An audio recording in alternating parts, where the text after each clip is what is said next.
কালারটা কিন্তু অসাধারণ এসছে এবং যে গন্ধ বা স্মেলটা কিন্তু অসাধারণ এসছে। পশ্চিমবঙ্গে একটি বিখ্যাত বিরিয়ানির দোকান, সেটা হচ্ছে দাদা বৌদির বিরিয়ানির দোকান। আপনারা নিশ্চয়ই নাম শুনে থাকবেন। তো দাদা বৌদির বিরিয়ানির দোকানের যে রেসিপি আছে, সেই রেসিপির অনুকরণে আজকে আমার বাড়িতে কিন্তু বিরিয়ানি রান্না হচ্ছে। লাঞ্চ হিসাবে সেই বিরিয়ানি খাবো। তো সেই বিরিয়ানি জানি না কত দূর কি হবে। অ্যাজ ইট ইজ হওয়া তো প্রায় সম্ভব নয়, কারণ প্রত্যেকটা নাম করা বিরিয়ানির দোকানে স্পেশাল কিছু ফিচার্স থাকে, স্পেশাল কিছু কোয়ালিটি থাকে। তো সেটা অ্যাজ ইট ইজ করা সম্ভব নয়, বাট চেষ্টা করা হচ্ছে, জাস্ট রেসিপিটাকে ফলো করা হচ্ছে। তো সেই অনুযায়ী কিন্তু আজকে বিরিয়ানিটা হবে। তো আমার চ্যানেলটিকে সম্পূর্ণ বিনামূল্যে তোমরা সাবস্ক্রাইব করে দাও। সাবস্ক্রাইব কিন্তু আসছে না, তো সম্পূর্ণ বিনামূল্যে সাবস্ক্রাইব করে দাও ট্রাভেল ব্লগ এবং ফুড ব্লগ রিলেটেড সমস্ত রকম ভিডিও পাওয়ার জন্য, এবং পাশের বেল আইকনটি প্রেস করে দাও যাতে সবার আগে আমার চ্যানেলের প্রত্যেকটা ভিডিও নোটিফিকেশন তোমার কাছে এসে পৌঁছায়। So hi, this is Ujjwal and you are watching Ujjwal talkies. তো এখন নিয়ে যাবো সরাসরি আমার বাড়ির রান্নাঘরে এবং দেখাবো কি করে সেই দাদা বৌদির বিরিয়ানি তৈরি হচ্ছে এবং স্টেপ বাই স্টেপ দেখাবো। তো ভিডিওটি সম্পূর্ণ দেখবে, ভিডিওটা কোথায় স্কিপ করবে না। স্কিপ করলে কিন্তু অনেক ইনফরমেশন তোমরা মিস করে যাবে। তো দেখাবো কি করে বিরিয়ানি তৈরি হচ্ছে এবং অ্যাট দ্য এন্ড তার রিভিউ করবো, অর্থাৎ তার টেস্ট কোয়ালিটি কেমন হয়েছে সবকিছু দেখাবো এই ভিডিওতে। তো ভিডিওটি খুব ইন্টারেস্টিং হতে চলেছে, ভিডিওটি একদম স্কিপ করবে না, সম্পূর্ণ দেখো। তো let's go to my kitchen এবং দেখাই তারপরে প্রত্যেকটা স্টেপ কি করে রান্না হচ্ছে। তো let's go to my kitchen. তো অলরেডি চলে এসেছি রান্নাঘরে। তো অলরেডি বিরিয়ানি রান্না কিন্তু অলরেডি স্টার্ট হয়ে গেছে দেখছি। তো দেখাচ্ছি স্টেপ বাই স্টেপ কি করে রান্নাটি হচ্ছে। দেখতে পাচ্ছেন পেঁয়াজের রসে কিন্তু আলু আলু সিদ্ধ করা হচ্ছে। মনে রাখবেন পেঁয়াজের রসে এটা কিন্তু স্পেশাল রেসিপি দাদা বৌদির বিরিয়ানির। তো অ্যাকচুয়ালি চিকেন বিরিয়ানি রান্না হচ্ছে দাদা বৌদির স্টাইলে। তো পেঁয়াজের রসে কিন্তু আলুটা প্রথমে সিদ্ধ করে নেওয়া হচ্ছে। ওইদিকে কিন্তু আলু সিদ্ধ হচ্ছে পেঁয়াজের রসে, এবং তার সাথে সাথে আপনি কি করবেন, আপনি যে রাইস আছে বিরিয়ানি রাইস, বাসমতি রাইস বা অনেক রকমের রাইস পাওয়া যায়, দোকান দিয়ে কিনে নেবেন। তো সেই রাইস কিন্তু আপনি সিদ্ধ করে নেবেন, প্রায় 80% মতো সিদ্ধ করবেন। নুন এলাচ দিতে পারেন, তেজপাতা দিয়ে কিন্তু সিদ্ধ করে নেবেন 80% মতো সিদ্ধ করে। জলটা গেলে কিন্তু এরকম মেলে রাখবেন। এছাড়া দেখতে পাচ্ছেন চিকেন কিন্তু ম্যারিনেট করে রাখা হয়েছে। টক দই দেওয়া হয়েছে পরিমাণ মতো এবং নুন দিয়ে কিন্তু ম্যারিনেট করে রাখা হয়েছে। মিনিমাম 30 to 40 মিনিট, 30 থেকে 40 মিনিট ম্যারিনেট করে রাখবেন। তাতে কি হবে, চিকেনটা অনেকটা সফট হবে এবং টেস্টি হবে। এর সাথে পেঁয়াজ কিন্তু ভেজে রাখা হয়েছে। এছাড়া পেঁয়াজ ভাজার সময় কিন্তু পেঁয়াজের যে ভাজা তেলটা সেটা কিন্তু রেখে দেবেন, সেটা কিন্তু নেক্সটে লাগবে বলে জানানো হয়েছে আমাকে। তো অলরেডি কিন্তু আলু ভাজছে, আমার মা রান্না করছে দেখতে পাচ্ছেন। তো আলু সিদ্ধ করা আলুটা তুলে নেওয়া হয়েছে এবং আছে এখানে দেখতে পাচ্ছেন যে পেঁয়াজের রসটা, সেই রসই আছে। এবার এর সঙ্গে কিছু মেশানো হবে, কি কি মেশানো হবে দেখুন। তো এর সঙ্গে দেবেন লঙ্কার গুঁড়ো পরিমাণ মতো, যে যেরকম ঝাল খায় তেমনি হিসাবে লঙ্কার গুঁড়ো দেবেন। আর এটা হচ্ছে জিরের গুঁড়ো দেওয়া হচ্ছে, তো জিরের গুঁড়ো দেবেন।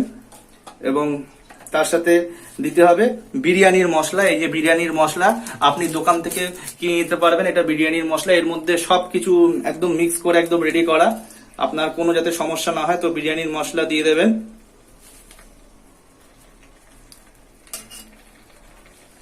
এবং তার সাথে পরিমাণ মতো নুন দিতে হবে। তো এই হয়ে গেল। এবার এটাকে একটুখানি নাড়ানো চড়ানো হচ্ছে, মানে মিক্স করা হচ্ছে। কালারটা দেখুন কত সুন্দর লাগছে। তার সঙ্গে মিশিয়ে দিতে হবে আপনাকে আদা রস। তো আদা রস আপনি পরিমাণ মতো মেশাবেন। তো এবারটাকে টোটালটাকে ভালো করে মিক্স করতে হবে। সামান্য একটু কিন্তু পেঁয়াজ আপনি ভাজা পেঁয়াজটা একটু ছড়িয়ে দেবেন। তো এবার ম্যারিনেট করা মাংসটা কিন্তু আস্তে আস্তে করে তুলে কিন্তু কড়াইতে দিয়ে দেওয়া হচ্ছে দেখতে পাচ্ছেন। এর সঙ্গে একটু দুধ দিয়ে দিতে হবে। তো ঘন দুধ, অর্থাৎ মোষের দুধ দিলে আরো ভালো টেস্টি হয়। তো এখানে কলকাতায় কিন্তু মোষের দুধ পাওয়াটা খুবই মুশকিল। তো আপনি যদি গ্রাম অঞ্চলে থাকেন তা দিতে পারেন। তো এবার দিয়ে এবার ভালো করে মিক্স করতে হবে। কেওড়ার জল আর মিঠা আতর একসাথে মিশিয়ে সামান্য একটু দিতে হবে। তো আতর আর কেওড়ার জলের মিশ্রণ দেওয়ার পর আপনাকে কিন্তু একটু ভালো করে নাড়াতে হবে। এবং তারপরে কি দিতে হবে, তারপরে যে আপনার ভাজা পেঁয়াজের যে তেলটা ছিল সেই তেলটা কিন্তু এর উপর দিয়ে দিতে হবে। তো তেলটা দিয়ে দেওয়া হচ্ছে পুরো ছড়িয়ে চারিদিক দিয়ে, দেখতে পাচ্ছেন। এবার কিন্তু কালারটা আসছে, দেখুন কালারটা কিন্তু আসছে। তো এটাকে এবার মাংসটাকে সিদ্ধ করা হবে। মাংসটাকে 4 থেকে 5 মিনিট ম্যাক্সিমাম কষিয়ে নেওয়ার পর এর মধ্যে যে সিদ্ধ করা যে আলুগুলো ছিল সেই আলুগুলো এর উপর দিয়ে দেবেন। দেখছেন আলুগুলো দিয়ে দেওয়া হলো, সিদ্ধ করা আলুগুলো। এর সঙ্গে একটুখানি মশলাটা আস্তে আস্তে করে একটু মাখিয়ে নেবেন। তো মাখিয়ে নিয়ে আরো কিছুক্ষণ একটু রাখুন, একটু ফ্রাই করুন আরো কিছুক্ষণ, মিনিট 2-3। পরে একটু ভাজা পেঁয়াজ চারিদিকে ছড়িয়ে দিতে হবে। দেখতে পাচ্ছেন ভাজা পেঁয়াজ চারিদিকে ছড়িয়ে দেওয়া হচ্ছে। ভাজা পেঁয়াজ ছড়িয়ে দেওয়ার পর রাইস দিয়ে দেওয়া হচ্ছে, সিদ্ধ করা যে রাইসটা ছিল, সিদ্ধ করা রাইসটা পুরো চারিদিকে রাউন্ড করে ছড়িয়ে দিতে হবে। তো রাইস দেওয়ার পর চারিদিকে ছড়িয়ে তারপর একটু কেওড়ার জল দিয়ে দেবেন।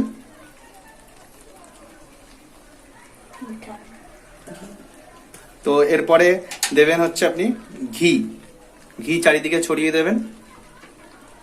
কেওড়ার জল আর মিঠা আতর দেওয়ার পর ঘি চারিদিকে ছড়িয়ে দিতে হবে।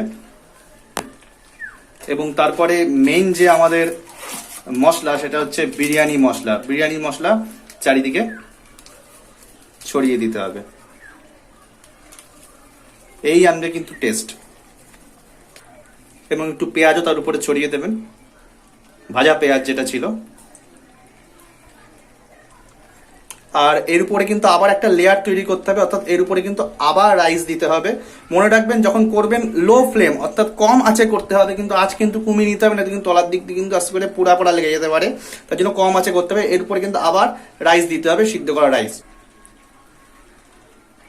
দেখতে পাচ্ছেন সিদ্ধ করা রাইসের আরেকটা লেয়ার দিয়ে দেওয়া হচ্ছে। তো রাইস দিয়ে দেওয়ার পর কেওড়ার জল এবং লাল মিঠে আতরের জল যেটা আছে সেটা দিয়ে দেওয়া হচ্ছে। তো তারপরে আপনি একটু আবার ঘি দিয়ে দিতে পারেন, এখানে একটু অল্প ঘি দিলেও হবে। এবং ফাইনালি কিন্তু আপনাকে যেটা দিতে হবে সেটা হচ্ছে এই বিরিয়ানির মশলা এবং ভাজা পেঁয়াজ, তাও কিন্তু উপরে হালকা করে দিয়ে দিতে হবে।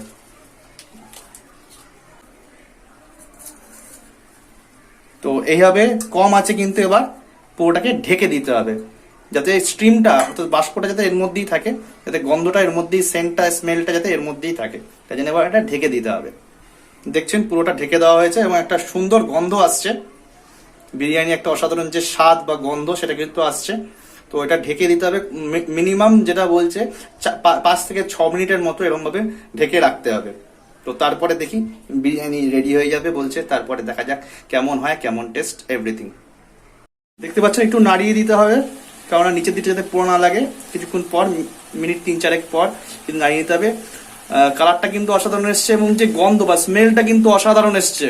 সত্যি কথা বলতে ইউটিউবে এমন কোনো ফিচার্স এখনো পর্যন্ত নেই যে গন্ধ আপনাকে কি করে টেস্ট করাবো এই সুগন্ধটা। তো অসাধারণ স্মেল বেরোচ্ছে, অসাধারণ গন্ধ বেরোচ্ছে। তো মনে হচ্ছে বিরিয়ানি অলমোস্ট রেডি। ওয়েট করছি কখন প্লেটে আসবে আর কখন খাবো। তো ফ্রেন্ডস দেখতে পাচ্ছেন অলরেডি বিরিয়ানি রেডি হয়ে গেছে, দাদা বৌদির বিরিয়ানি। তো এই হচ্ছে বিরিয়ানি। তো বিরিয়ানিটা কিন্তু অসাধারণ লাগছে এবং খুব স্মেল আসছে, অসাধারণ একটা স্মেল আসছে বিরিয়ানি। তো তার সাথে অলরেডি দেওয়া হয়েছে বিরিয়ানির সাথে পেঁয়াজ, টমেটো এবং শসা, মানে স্যালাডের উপকরণ দেওয়া হয়েছে।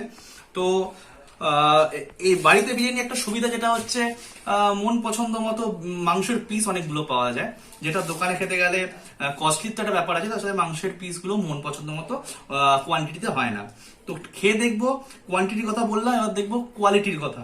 তো খেয়ে দেখি বিরিয়ানিটা কেমন হয়েছে। চামচ দিয়েছে, তো চামচ দিয়ে বিরিয়ানি খেতে বস ভালো লাগে না। তো খুব এক্সাইটেড, গন্ধ কিন্তু অসাধারণ বেরোচ্ছে। সুপার, কোনো অংশের কম হয়নি, ঝালটাও ঠিকঠাক হয়েছে। আমি একটু ঝাল বেশি খাই, তো সেই হিসেবে ঝালও ঠিকঠাক আছে। এবার দেখবো মাংস দেখতে পাচ্ছেন লেগ পিস মেবি। তো মাংসটা দেখবো কেমন সিদ্ধ হয়েছে।